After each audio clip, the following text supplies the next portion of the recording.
Aux États-Unis, plusieurs dizaines de personnes ont perdu la vie après des tornades dévastatrices dans le centre-est du pays. L'État du Kentucky a particulièrement été touché.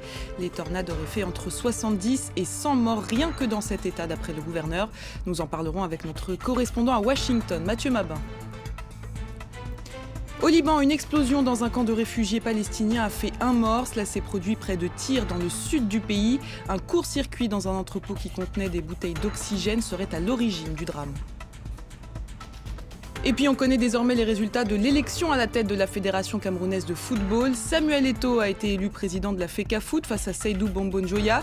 Nous en parlerons avec Karim Baldé, journaliste sportif et chef de l'agence de presse Baldé Productions. Bonjour à tous, bienvenue sur France 24. Ces tornades dévastatrices aux États-Unis, elles ont touché le centre-est du pays et notamment l'État du Kentucky où des dizaines de personnes auraient perdu la vie.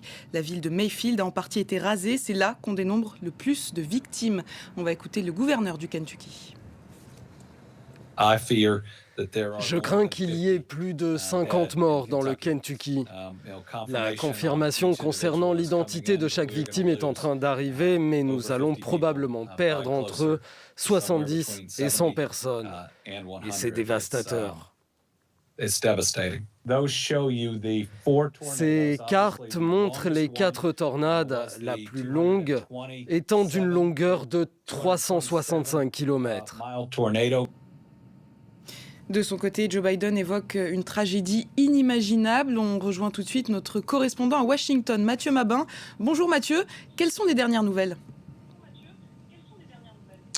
Écoutez, cela ne vous aura pas échappé, le bilan des morts et des blessés après le passage des tornades n'a pas cessé de grimper au cours des dernières heures et il faudra probablement plusieurs jours avant d'atteindre un bilan définitif. On l'a compris en écoutant à l'instant le gouverneur du Kentucky. Il suffit de voir les images aériennes qui tournent en boucle sur les chaînes d'information américaines, ces images de la ville de Mayfield notamment que vous avez évoquées, cette ville de Mayfield dans le Kentucky et qui nous donne une idée de la violence de l'ouragan qui a traversé cette agglomération d'un peu plus de 10 000 habitants. Jamais de mémoire d'habitants, justement, du Kentucky.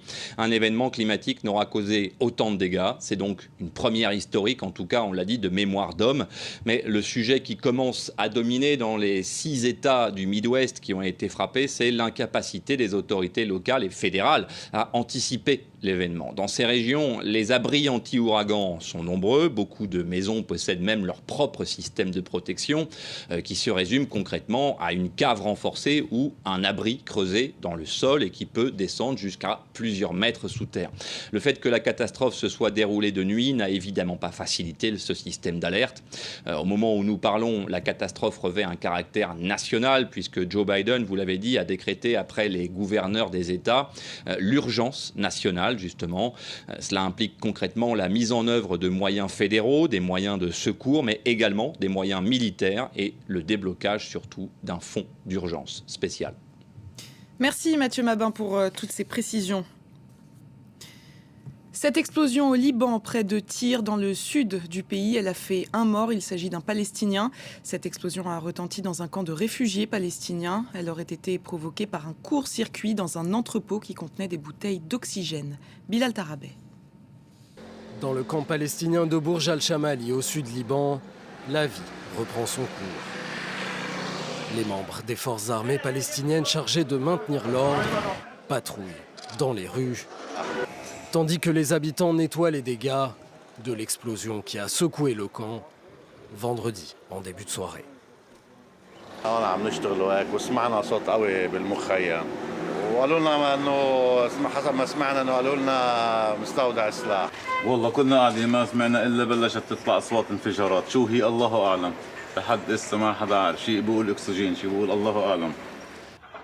Deux thèses s'affrontent toujours pour expliquer la déflagration. Selon des sources militaires libanaises et l'agence d'information nationale, il s'agirait d'un dépôt de munitions appartenant au mouvement palestinien Hamas qui aurait explosé.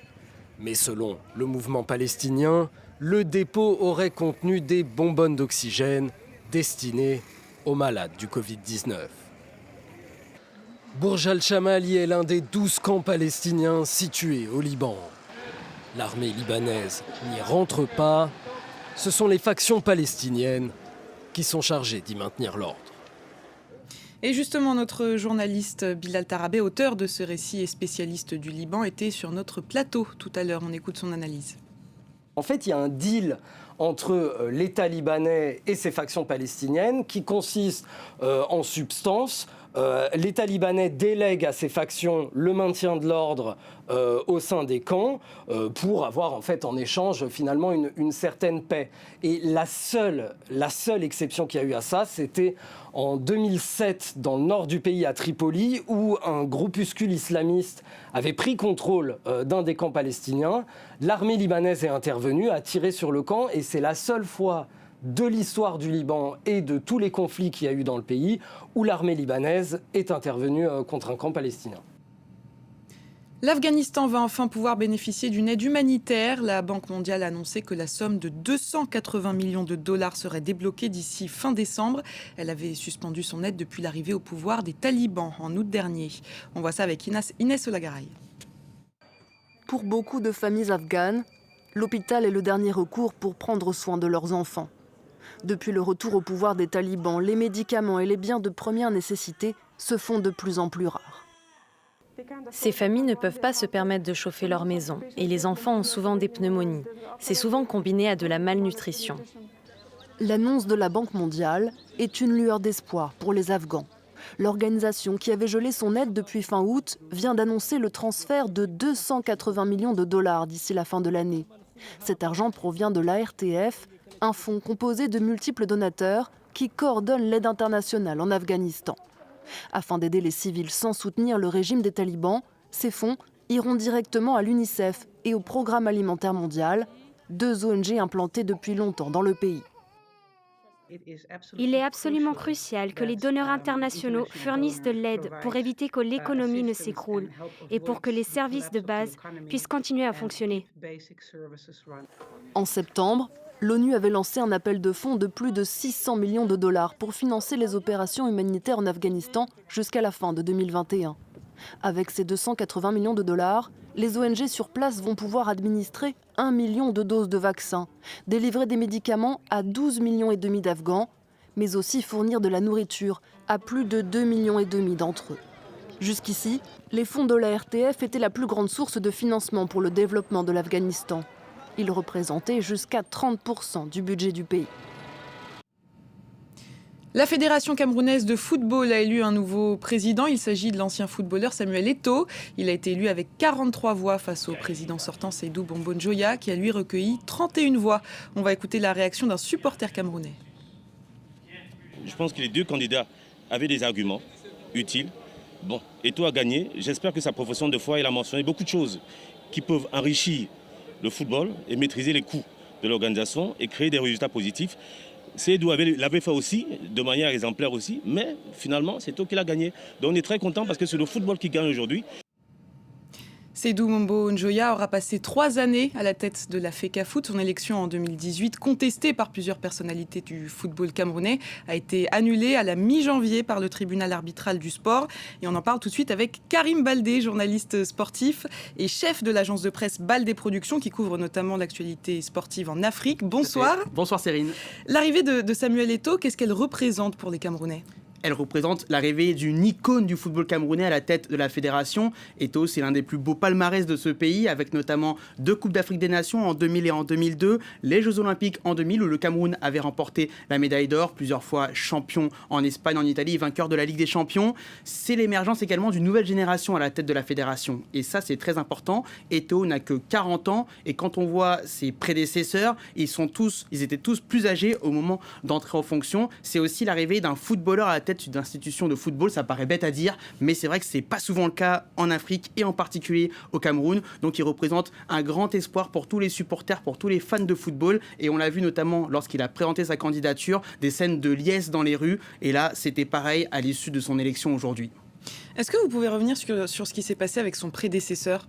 Avec Seydou Bombo Njoya, c'est un peu je t'aime moi non plus. Il faut se souvenir qu'en 2018, lorsque Bombo Njoya a été élu dans un premier temps président de la FECAFOOT, Samuel Eto'o était un soutien. Sauf qu'entre-temps, Bobo Dioya a vu son élection invalidée, comme vous l'avez dit tout à l'heure, justement pour des accusations, notamment sur des mauvaises gestions de l'élection en elle-même. Et là, Eto'o s'est dit, bon, c'est peut-être le moment d'y aller. Il a joué très finement politiquement parce qu'on le voit depuis plusieurs années s'afficher auprès de grands du monde du football, comme Gianni Infantino, le président de la FIFA, la Fédération internationale, qui l'appelle même son frère, ou encore d'Ahmad Ahmad, lorsque ce dernier était patron de la Confédération africaine de football. Ahmad Ahmad l'avait même nommé conseiller, d'ailleurs, en 2019. Donc Eto'o, a su jouer de ses réseaux politiques pour arriver à ce poste-là et donc déloger Bobo Dioya de la Fédération camerounaise. Et cette élection de Samuel Eto'o, qu'est-ce qu'elle représente pour la Coupe d'Afrique des Nations? Où en sont les préparatifs? Je rappelle qu'elle est censée se dérouler du 9 janvier au 7 février. C'est ça, on est à moins d'un mois de la compétition.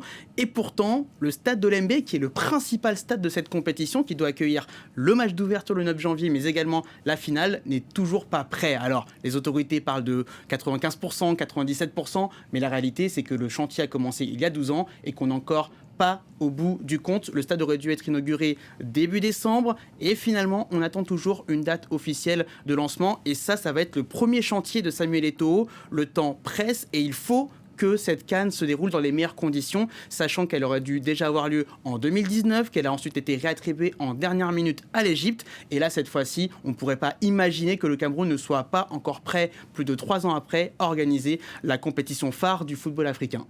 Merci beaucoup Karim Baldé pour toutes ces précisions. Et c'est la fin de cette édition. Merci de l'avoir suivi. L'information continue sur France 24.